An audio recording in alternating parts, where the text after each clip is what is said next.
Level 1, $20,000. You make $10 an hour. You know this not because you calculated it, but because the number follows you everywhere. Into the grocery store, into the gas station, into every conversation you avoid about what you do for a living. After taxes, you take home roughly $1,400 a month. Rent is $750 for a room. Not an apartment, a room. In someone else's house with someone else's rules and someone else's noise. Through the wall at 2 a.m. You eat what costs less, rice, ramen, whatever's on the bottom shelf. You stop pretending you choose these things. You don't choose. The number chooses for you. $10 an hour doesn't give you preferences. It gives you math. Your car has 190,000 miles on it. The check engine light has been on so long it feels like a feature.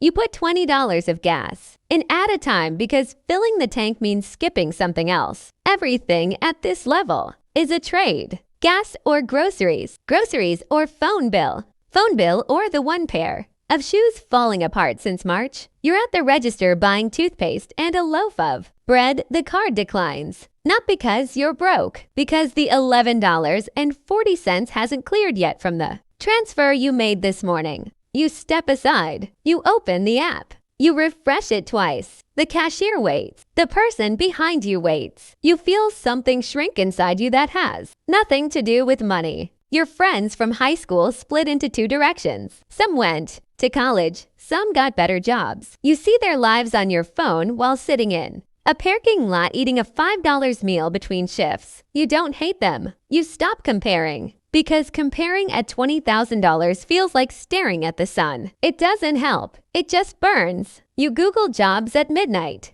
Every listing that pays more wants experience you can't get without already being there. The trap isn't laziness. It's the loop. Work, pay, survive, repeat. And the thing that keeps you up isn't tonight. It's the fear that this loop is permanent, that this is just how it stays. The first rule, at $20,000, you don't manage money. Money manages you. Level 2, $35,000. The first salary that feels like stability. Not good money, real money. The kind with benefits and direct deposit and a title on your email signature that makes you feel like you belong somewhere. You move into your own apartment, not a room. A full apartment. 1 bedroom, small kitchen. A door that locks behind you and the silence on the other side belongs entirely to you. That silence feels like the most expensive thing you've ever owned. You can eat without calculating first. You fill your gas tank all the way, and the feeling of watching it hit full is something people at higher levels will never understand. You buy new shoes, not expensive, just new, and you wear them to work the next day with a posture that's slightly different than the day before. But $35,000 in a city that charges $1,200 for a 1-bedroom is still tight. You just don't feel the tightness every second anymore. It moved from your throat to your shoulders. Still there, just quieter. The panic of $20,000 is gone, replaced by something duller. A low awareness that one bad month could pull you back. You start noticing things you couldn't see at $20,000. People around you earning more, not much more. Just enough that their weekends look different. Their apartments look different. Their stress looks different. You're not jealous. You're just aware now. You check your account on Fridays. Not panic, habit. The number is never exciting, but it's never terrifying either. That middle ground between exciting and terrifying is where $35,000 lives. And for the first time, you start thinking about what comes next. The second rule, $35,000, is the first time you stop surviving and start looking forward. And looking forward changes everything. Level 3, $50,000. You're average. Now, not the version of average anyone dreams about. The version that means you landed where most people do. You're doing everything right. Degree, job, direct deposit every 2 weeks. And somehow, right feels ordinary. You have a 1-bedroom in a decent neighborhood.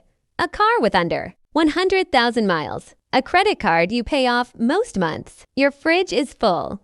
Your bills are paid. You can go to dinner without checking your account first. That used to feel impossible. Now it feels normal, and normal is the problem. You run the numbers one night, $50,000 for the next 30 years. Same raises, same trajectory. The number at the end is survivable.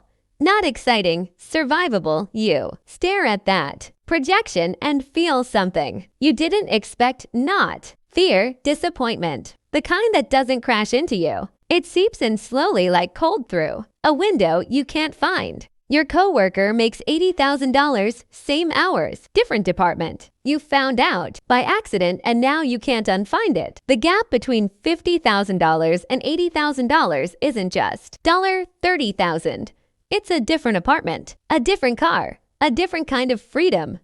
You do the same work. The paycheck says otherwise. You start thinking about more. Not greed, awareness. The same awareness that showed up at $35,000, but sharper now. Because at $50,000, you can see both directions clearly. You see $20,000 behind you and you're grateful. You see $100,000 ahead of you and you're hungry. And sitting in the middle of that view is the most uncomfortable place on the entire scale. The third rule, $50,000 is the mirror. You see exactly where you are and exactly where you're not. Level 4, $75,000, something shift, not in your bank account. In your mornings. You wake up and money isn't the first thought anymore. For the first time in your life, you think about what you want before you think about what you can afford.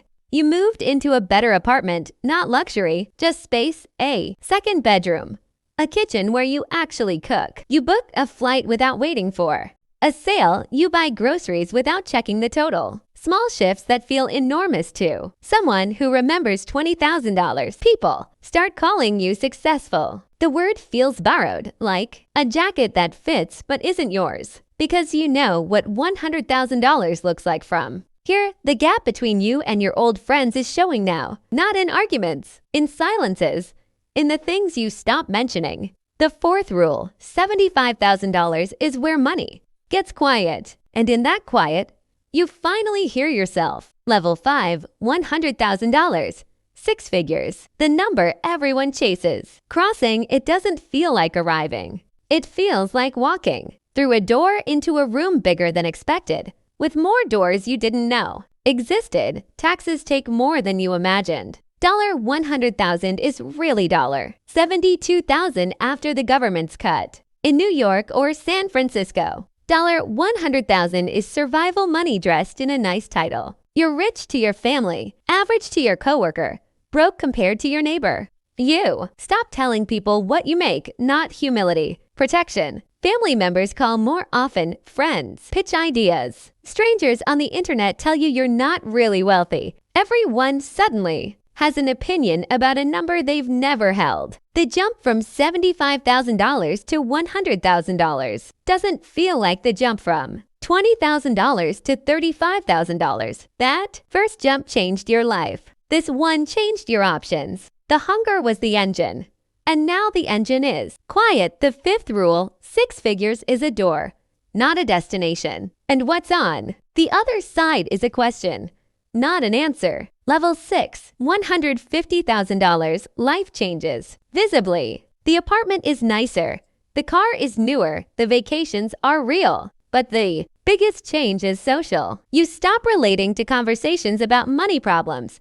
Not because you don't care, because you forgot what it feels like. A friend asks to borrow money. The amount is small to you. Everything to them. You say yes without thinking. They say thank you in a way that carries weight you weren't expecting.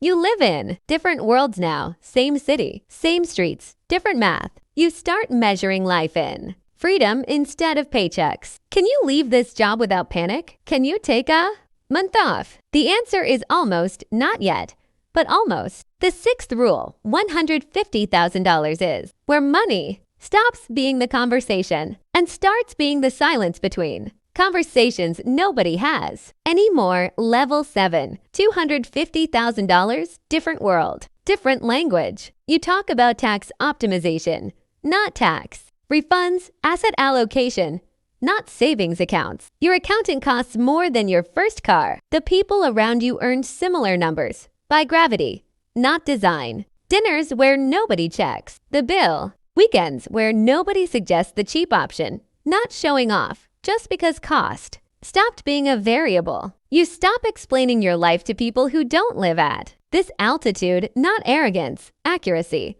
The language just doesn't translate. The same distance you once felt looking up from $20,000. Now someone looks up at you with it. The seventh rule, the higher the salary, the smaller the circle, and the smaller the circle, the quieter the room. Level 8, $500,000. Money becomes invisible. You don't check prices. You don't check your balance. Decisions aren't about cost anymore. They're about time. What costs you? Hours. What saves you hours? What earns while you sleep? Your problems have new names. Estate planning, trust structures, capital gains. Words that didn't exist in your vocabulary at $20,000. The isolation is real, not loneliness. Something else entirely. The person you were back. Then eating ramen between shifts wouldn't recognize you. The eighth rule, $500,000 doesn't buy happiness. It buys distance from struggle, from people, from the version of yourself who understood what $10 an hour actually felt like. Level 9, $1 million a year. Nobody at this level says it out loud. The number lives in tax documents and conversations with attorneys who charge by the minute. You walk into rooms where decisions are made, not because of fame, because your judgment and your capital are useful to the people already. That's a different kind of invitation, not social, structural. The distance from $20,000 is permanent now, not just financial, psychological, emotional. You remember the parking lot, the $5 meal, the decline card, the way you remember a country you once lived in. Familiar but foreign, yours but not anymore. The ninth rule, at $1 million, money stops measuring your worth, it starts measuring your reach. And reach changes everything it touches, including you. Somewhere right now, someone is making $10 an hour. She's sitting in a parking lot, between shifts eating something cheap and fast. Her phone screen is cracked. Her gas tank is half empty. She's Googling jobs at midnight, thinking this is about the number. It's not. It's about what the number does to the distance between who you are and who you become. The paycheck hits every 2 weeks. It takes whoever shows up.